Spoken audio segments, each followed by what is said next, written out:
You want to live a life on fire and on mission.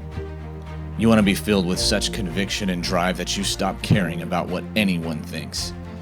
You want to face each day alive, authentic, and fully present in every moment.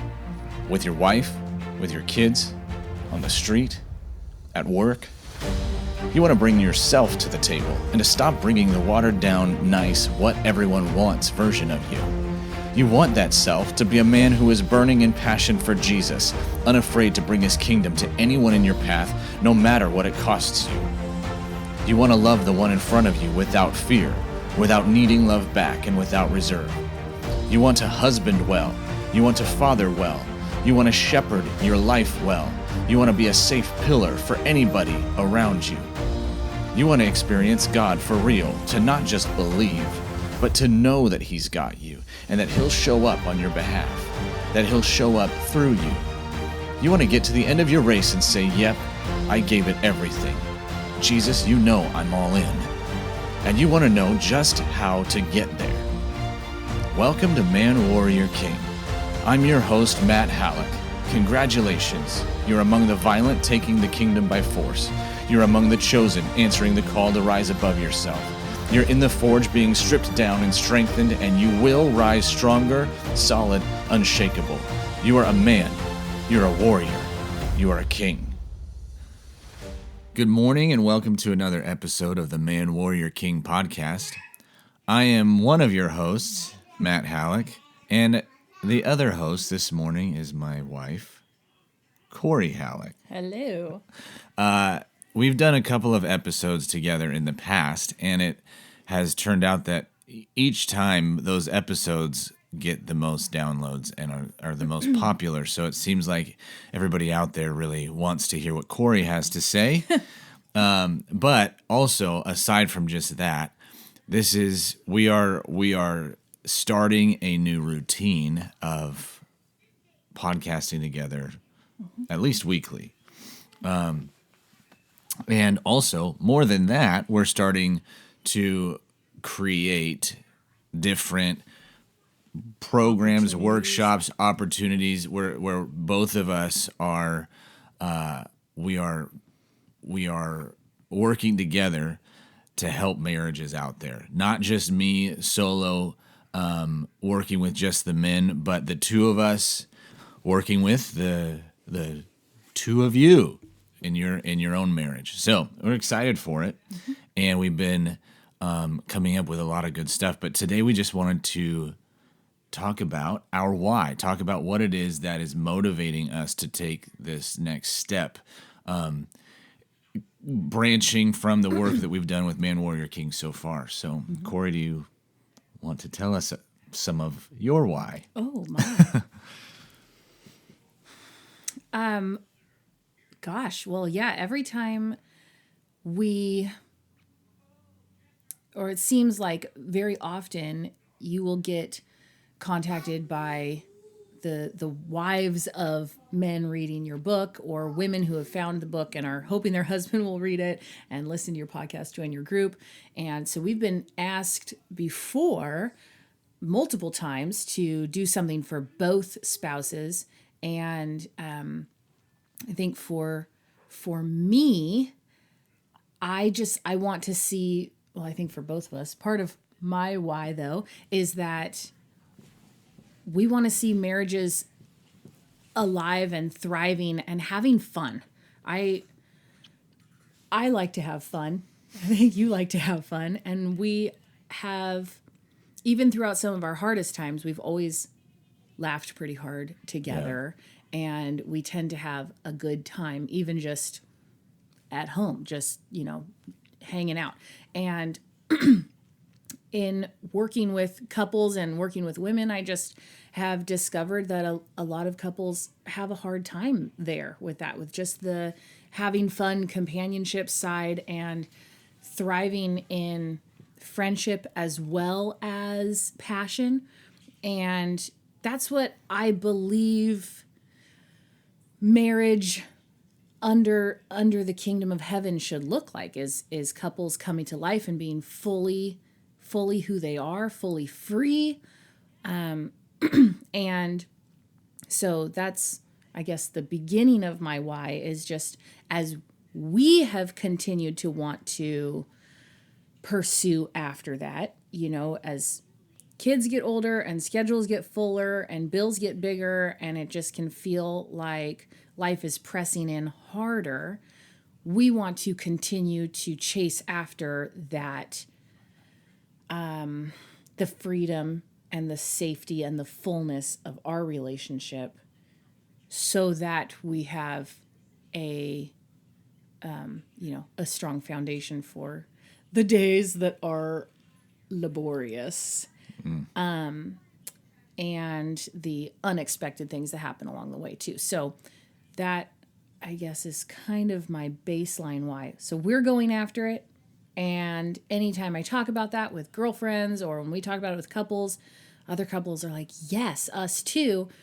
And we have often heard this from couples in faith-based marriages that they don't necessarily seem like that is the message most often being proclaimed, is that marriage is fun and good and full and joy-filled. And so we want to flip the script on that and not take the kind of, I don't know, the result of years of bad teaching that has resulted in people expecting less out of marriage than I think God expects out of marriage or has given us in marriage. Not that he expects it, but that he's given it to us and that we're even cutting the gift short of what it can be. So Yeah.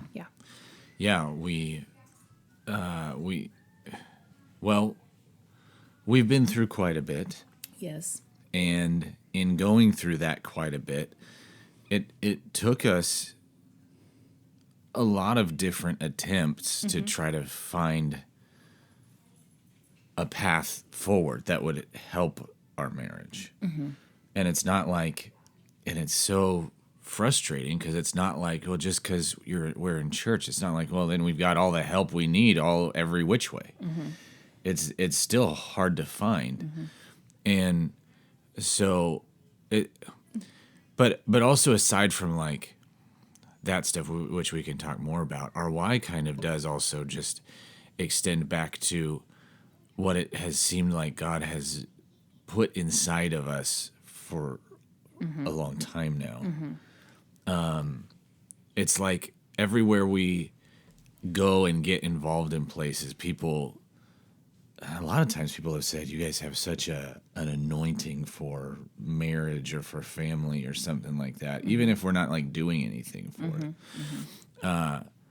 But I think that all of like a lot of the hard stuff that we've been through has created that desire for us to be like, okay, well, we've learned a lot of hard lessons. It'd be nice if we could teach some people these lessons so they don't have to learn them the hard way either. But I remember, I don't know, I feel like I remember a lot of that getting birthed at our times at Bethel, actually. It seemed like it to me. I feel like, I don't know, I think whether it was from prophetic words or things from Jesus, I remember having a few different, like, visions-ish that pointed at us doing marriage stuff together in the long term as a ministry or business. And so there have been times where just with health and everything, like, how is that ever going to happen? But here we are. Here it is. It's happening. Yeah.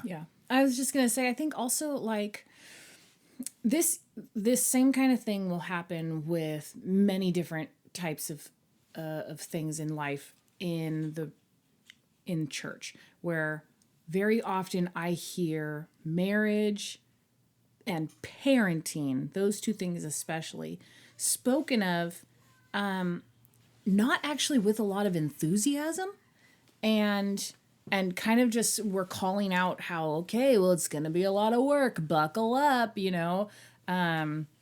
oh man, you're having a baby, you're never going to sleep again, ha ha ha.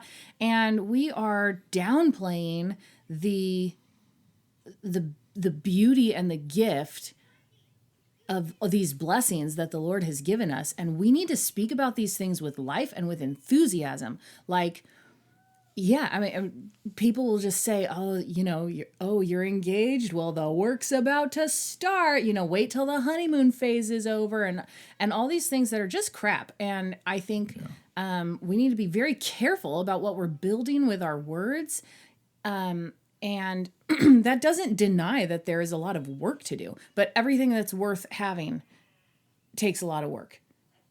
You don't pretty much do anything that's hard unless there's going to be a great benefit, and you don't get a whole lot of great benefit in life without some freaking hard work in the process. And so, yeah, that's kind of a given. Like, why are we focusing on that? Instead, if our marriage, if our parenting, if our home life, if our family life isn't in a place of blessing and where we're enthusiastic about it, then we need to just do some heart work and figure out why. And that's not on God, that's on us. Mm-hmm. So, yeah, figure out why you don't want to talk about your life, your marriage, your job, your kids with joy and thankfulness and excitement. It might be, truth moment. It might be your heart issue and not just that parenting is so much work. Mm-hmm. Mm-hmm. And we need to break down some awful ingrained mindsets about marriage, like you're saying, but we need to really, I think, raise the bar of what it is that of what we consider an acceptable marital experience. Yeah. Yeah. We talked about this, a couple months ago in our small group at church about how, like, marriages in the church should be the most enviable. Yeah. Marriages with Jesus at the core should be the most free, the most joy-filled. They should be like a city on a hill that's hard to hide. Yeah. And that's not just in how surrendered and obedient each spouse is to each other. That's in the heat also. And that's in how excited they are about each other and how much they like to spend time together. And just how free they are with one another and how spurred on they are by one another. The truth between them, like just openness and honesty, and that it should be hard to hide. Yeah, it should be hard to hide, and it should, and it's all just biblical. All we're trying to do is get back to what the Word of God's standard is, rather than living according to decades of the church's standard being set, and the decades of the church's teachings that don't help in, like, not every single teaching, but a lot of them don't help, and have created some pretty tough dynamics between husbands and wives that leave both thinking they're doing the right things and yet feeling frustrated or hurt, or I don't know, whatever you want to call it, because we have all of these things that tell us terrible advice. So you said that the marriages should be enviable, and it's not just because both spouses are like finally learning how to die to themselves. So that way, if we peeled back the outer layers, we might see quite a bit of like dissatisfaction, but they've done a really good job of hammering themselves into obedience and putting on a good smile, because that's what Jesus would do. So like, what is it that's good, that sets us apart, what we want for marriages from that type of a situation? Well, we've really beat this one into a dead horse for a long time, because there are aspects of marriage where you have to surrender and, yes, die to yourself. You have to, I think that there's that in almost any relationship, at least any close relationship, right? You don't always just get to do what you want to do. And in marriage, there is this deep serving of one another and bringing what you have to offer and pushing yourself and asking for what you need. And so there's this constant giving, right? But I think we want to walk the line between jumping off the horse on that side and just, you don't get anything you want. You just die to yourself. You just, and jumping off the horse on the other side, which we were talking about yesterday, which is common in our culture. And I hear it a lot, especially in the women influencer Instagram world, which is like hard boundaries. You do you, girl. Like, you have to make yourself happy. You have to just like teach everybody how to treat you, etc. And there's truth to both of those things a little bit. Like, you do have to set boundaries. You do have to deal with your own joy needs or whatever. Sorry, she's going to come running in here. Yeah, she is. I can hear her. Children are not far away. So, hey, so I think we're wanting to walk the line between those two extremes of what can be helpful in some situations, but can get really selfish either direction really fast. And can be problematic and can actually lead to more separation within marriage rather than, because I think ultimately just dying to yourself over and over and over again and just giving your spouse what they want or whatever over and over again does actually create more separation. If it's not being done in a healthy way. Yeah. And of course, just like throwing up boundaries, which can quickly become walls, willy-nilly, and wherever it makes you happy, that's going to create some separation too. So I want to see these things basically stacked on top of each other, and how do we do both at the same time, and how do we walk that narrow line that is, if you can find that narrow line, it's actually quite freeing, because there has to be this truth that is an openness between one another of like, I don't want to do that. And we don't have to dance around what we do and don't want. But then there's also the calling to hold all that with an open hand and also be ready and willing to hear what your spouse needs as well, and take that before the Lord and see, what can you possibly give? And there's probably more that you can probably surrender and lean into, and more places where you can grow. You have to find that balance.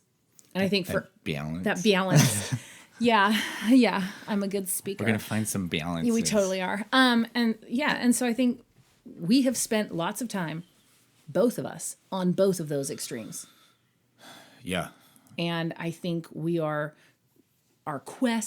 journey is wanting to together, and ideally at the same time, both be walking that middle line. Yeah. That's nice when that sometimes happens. One of us is in the extreme and the other one's like, hello. Yeah. That's Whatever. me pointing at you. Whatever. No, not really. I'm never extreme. I'm usually in the extreme. I'm very mellow. I'm very mid. I'm super mid. That's what. And not extreme. Apparently, that's a thing kids are saying now. Yeah. I'm They're basic. Like, basic's over. Kids are like, oh, that's mid. That's stupid. I'll just pipe up and say that's stupid if anybody tells me it's mid. So, in my thinking about all this, like the die to yourself thing, yeah, we've talked about that a lot before, but it's gonna make some people out there mad. But we churchy people think that we need to be walking dead people. That it is no longer, because it is no longer I who live, but Christ who lives in me. And the life I now live, I live by faith. But so we feel like we need to be walking dead people who, you know what, if I was just more on it, then I wouldn't be experiencing this thing that I wish was different in my marriage. I wouldn't be having this desire that's going unmet because I would only care about Jesus and Jesus alone. And but the thing is that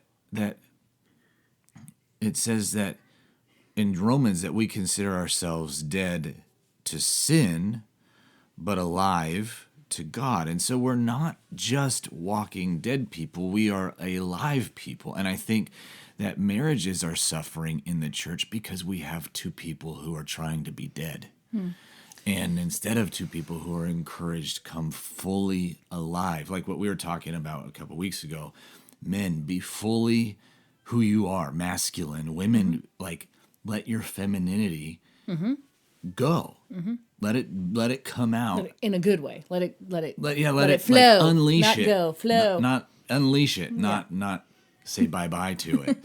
But because we've talked about how, like, there's not a lot of marriages that we've been able to look around and be like, man, like, that guy's all man and she's all woman. That looks like that's, that must, Like I was saying, I feel like like I see more now than in our current circle than I did about 5 or 6 years ago. Yeah.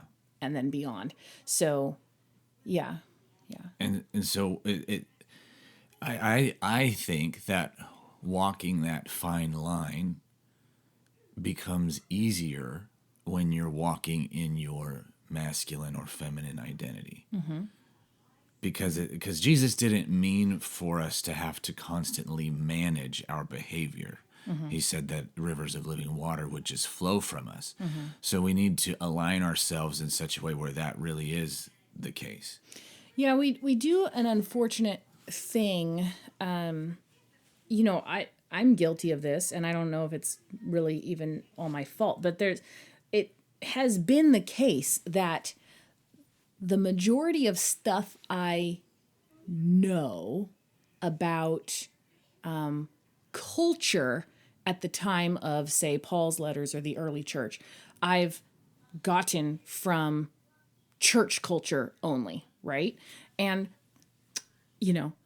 newsflash, there were other things going on as well. And it's really important to know those things also, because in like Hellenistic culture, like Greek influence, and then even into the early church with like kind of like Gnosticism, right? Or whatever. There was this battle between kind of, I think it's Hellenistic culture that was kind of like the physical is all we have. It's all about your body, right? It's all about what feels good now, right? Versus then this, was it Gnostic, or maybe like Stoicism or whatever, but like again, with this, like, people jump off the horse on the other side. So then in the early church, there came some really bad teachings, late early church, like early Catholicism, etc. But where it was like, no, the highest is to reject your body, to reject all natural urges. And there's even some really awful teachings that I've read and shared with you about priests or whatever back when they could get married who like wouldn't let their wives talk to them about when they were pregnant or whatever. They didn't want to know anything about the female body because there was some teaching at that time, you can look this up, that was like the female is not only responsible for sin, right? Because, Eve sinned, but that also she was this overly sexual, basically a siren, that would draw men in. Even wives to husbands, it was like, well, we can't help it. She seduced me and now we've got 12 children, and that he had like nothing to do with that, but that. And that somehow that was wrong. And that somehow that was wrong of her to be acting in such natural urges to want him and want children and and so there was this cultural battle between everything is physical, so everything's okay, and everything's just for right now, versus nothing. You cut off what the body needs altogether. And so I think those things have had some strains in church culture ever since this, like, it's kind of best to almost reject yourself a little bit, especially rejecting what your physical earthly needs are. Yeah. It's better to reject them. It's more godly to reject them. When I feel like God didn't make the human body and then be like, oops, like, oh no. There's a lot of pleasure I made them sexy avenues here, but like, I hope they can. On accident. Or was it on accident? Or was it on accident? Or maybe even it was like to test you. Will you be able to manage this? And don't want to. Oh my gosh. But I think to me, that's been very interesting to learn about like culture or whatever.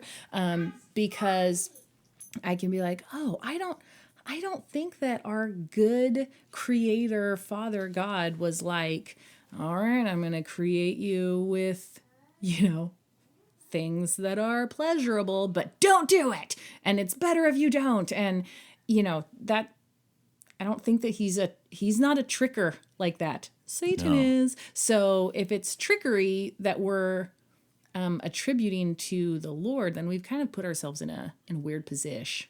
Yeah. Yeah.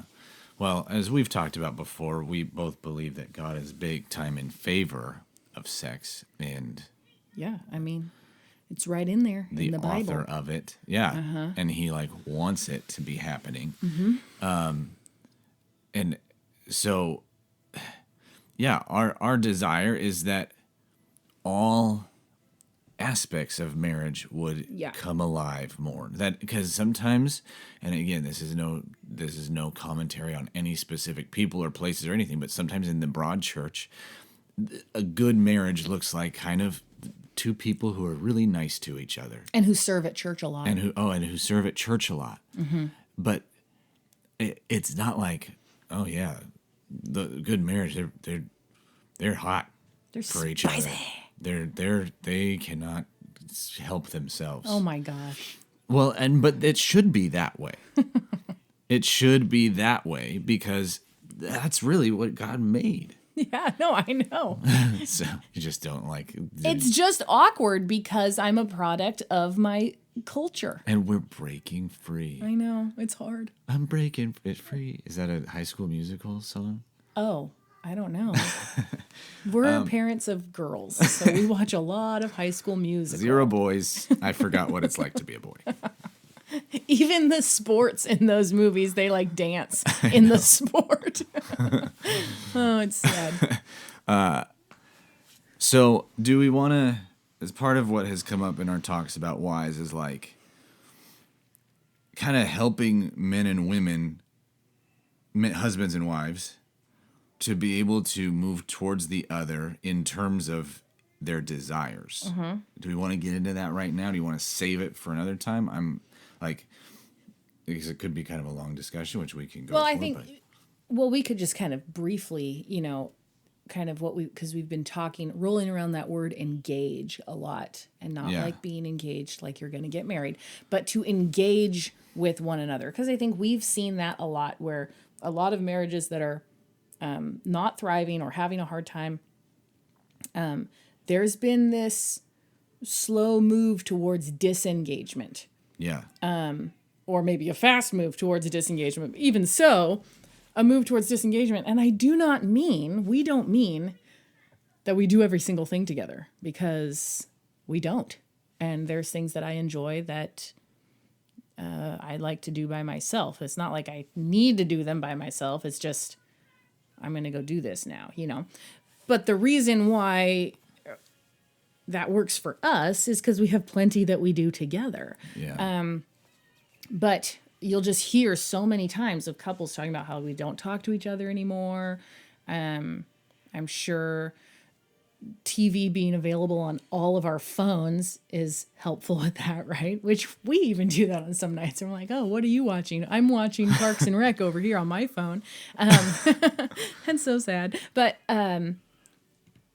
so we want to see people engage, and even engage up to the point where it's difficult, like engage in the fight, engage in the conversations, like dig in to the hard places so that you can actually clean them out, And so many times I just see couples who have disengaged, and I think a lot, well, no, both do it in their own ways, obviously, but the communication disengagement, the kind of there but not there disengagement, I think is very often typically a little bit more mannish, right? Kind of. And then for women, it becomes kind of a sexual and physical disengagement. And so that it just kind of, I just want to see couples be spurred on to re-engaging with one another, even if that is going to look a little messy at first. Yeah. And it is, because as soon as either one of you tries, the things that you aren't getting are going to get real highlighted, and it's going to feel very difficult. Not from experience. Good luck. Not from, you're not, but you we're should not really do speaking it. from experience. And as we were talking about that disengagement, like the reasons why and the pain that people feel, right? We were talking like, and this is not a prescription, it's just somewhat of a pattern that a lot of times women feel like their husbands, they're hungry for more of their husbands in a emotional connective kind of a way. And a lot of times, again, not prescriptive, but a lot of times men are hungry for their wives in a sexual way. And the two can often feel like neither of those are happening. But this is something that I think is very, very worth stressing. Our desire is not, again, just to have the husband die to himself and go ahead and have good conversations with his wife. And not to have the wife die to herself and go ahead and just have sex, even though it's not really great for her. It's his thing. We hate, and I will use that word proudly, we hate the notion that either of those are just for one of the spouses. Yeah, that what's going to make the other one happy is going to suck for you, but you need to do it anyways. And so a good marriage is where the two die to themselves to do what the other one is to meet the other's needs. And honestly, that's a dry, dead business arrangement that has no place in the kingdom. And so our desire is to help men come alive fully so that they can become the most attractive version of themselves, like me. Yeah, right. Yes. And so a two-pronged approach for each spouse. Okay, men come alive and become the most attractive version of themselves so that they can be someone their wife actually does want. Okay. But also to awaken for themselves their desire for that emotional connection, for the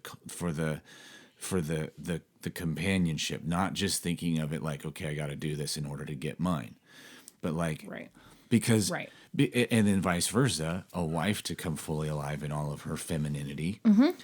I don't think the husband often needs a lot of help desiring her sexually, but nonetheless, that, and to see that sex is for her and to desire her husband for her own sake, not just to be like, you get yours, into girl. a place. Yeah, exactly.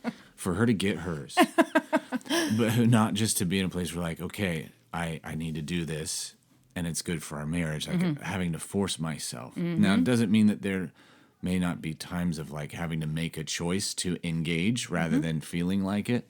But the end goal is that each one's desires are like firing on all cylinders. And because that's what, I mean, speaking from a man's perspective, a man truly doesn't just want the act of sex. He wants to feel like his wife is hungry for him.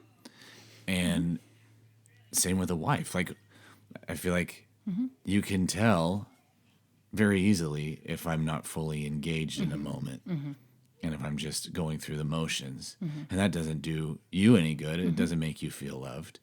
You want, like, we talk about how it's not about feelings, but it kind of is, because you want my feelings.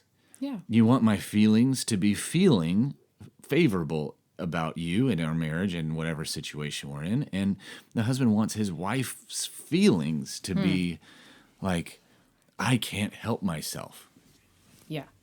And oh, go ahead. so that's something that we feel is a differentiator for what we're going after. That this is not just learn how to behave in a way that helps meet your husband's or your wife's needs so they feel loved, but how do you awaken your desires? And I do want to always come back to, because we have been so affected in the past by people saying like, oh, this is how women are and this is how men are. And at least at sometimes in my life, I was just sitting there like, wait, when they were talking about the man, they just described me. So apparently I'm a man and Matt's a woman. Well, that, okay. So Surprise.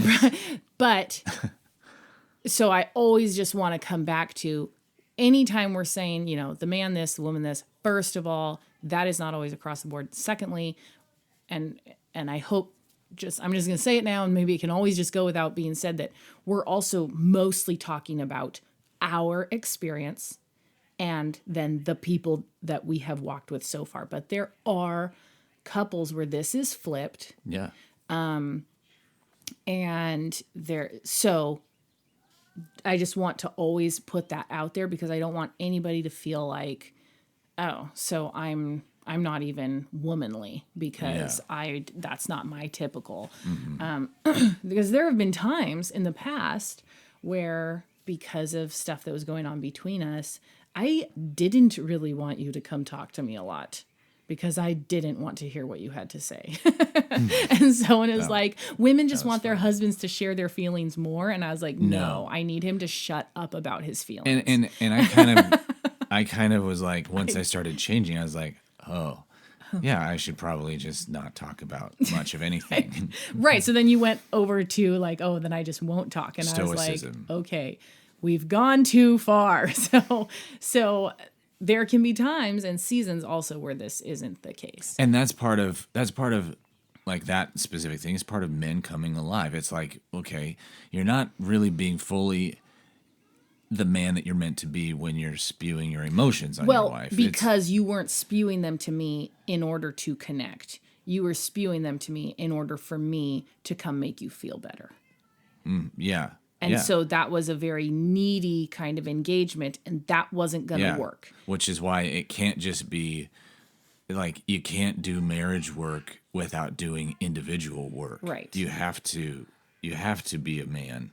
But in the same hand, or in the other hand, or at the same time, I don't know how to say this best, you can't actually just do individual work and expect your marriage to change either. You do have to do some together work. So, and sometimes there isn't time, to like be like, okay, well, in 2023, I'm just going to focus on me. And then in 2024, we'll do the marriage. Yeah. Like, they kind of have to happen at the same time. So good luck with that.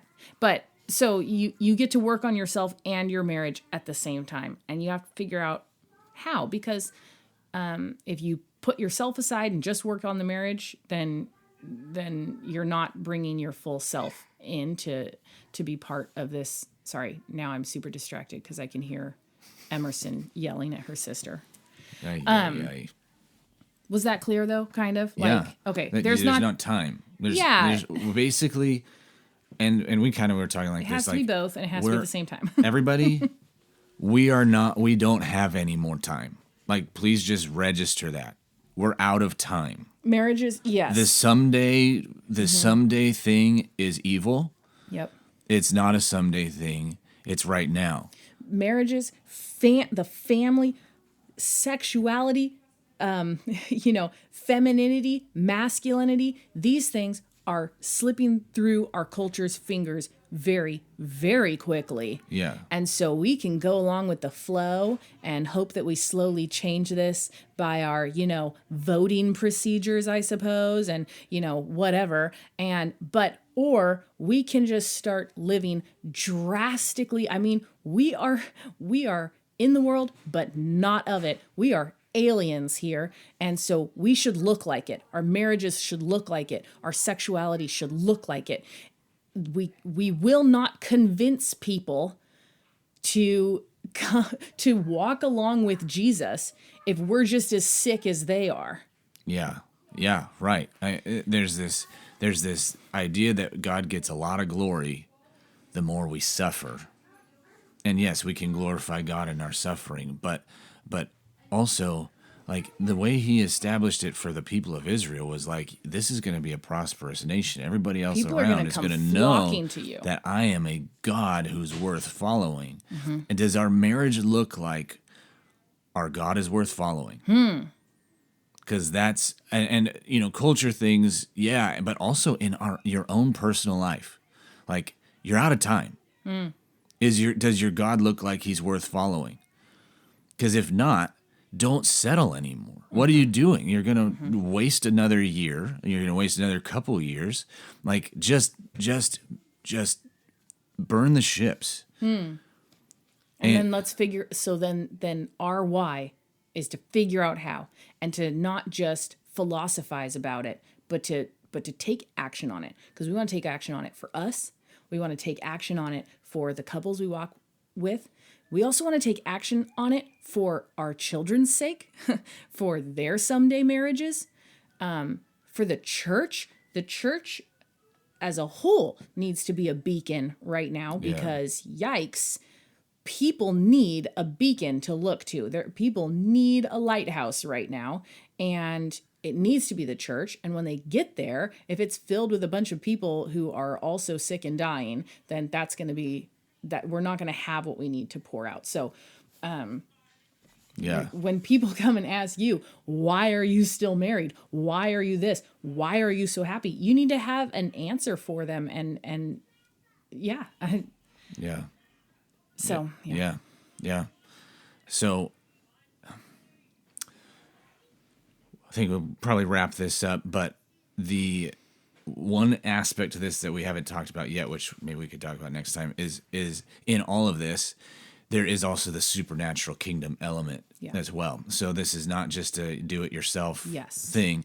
And I feel like for me, especially, not me especially as in between me and Corrie, but just especially right now in me, I feel like God's trying to teach me some more about kind of seeing the kingdom active in our lives. And this journey towards a better marriage can be 100% spiced up by the kingdom, by the power of the Holy Spirit coming in and changing things. But it's not, I mean, if you've been praying and you haven't seen anything, it's not like we have to get out of the idea that I just pray and beg and plead and hope that God changes my marriage and then just sit back and wait for him to do it. Because if you have been watching, you probably have been noticing that he hasn't answered those prayers. So in all of this too, we need to learn, how do we pray to see answers, and how do we act to activate answers as well? So it's a journey to figure out with the Lord, where do we surrender and where do we fight? And and when to do which. And how to do which. Sometimes fighting is surrender. And sometimes surrender is fighting. And sometimes fighting is fighting. so it's very nuanced, and it's nuanced per couple, and it's nuanced per person in the marriage. And so we just want to walk with people and just continually call out the hope and like we're hiking up a mountain, like there is a peak up there and we're going to it, like come with us. We're gonna go get it. We're gonna go see the view. We're gonna go and we're gonna go this way because we at least have figured out that this kind of works. Yeah. We just want to call out the worth in one another and in marriage and in doing life with the Lord and really truly and coming before him and being like, okay, now we're going to do our part and you do your part. Let's live in glory. Yeah. Yeah. Right. Right. Amen. So, thanks for joining us today. By the way, I have some openings on my calendar if you are wanting some help in all of this process, particularly as a man, not as a woman. I only work with men. Women, you're welcome to contact us because every now and then Corrie has some availability in all my free time to work with some women too. But particularly I'm speaking to men. If you feel like you are needing help in becoming that kind of man who can foster that kind of intimacy, connection, and desire in your marriage that you wish was there right now, you can contact me through my website, manwarriorking.com. Also, in the show notes, I'll post a link to my calendar where you can grab a slot for a free 30-minute call where we just get to work talking about what you need to talk about and decide whether an actual full-on coaching program is good for you.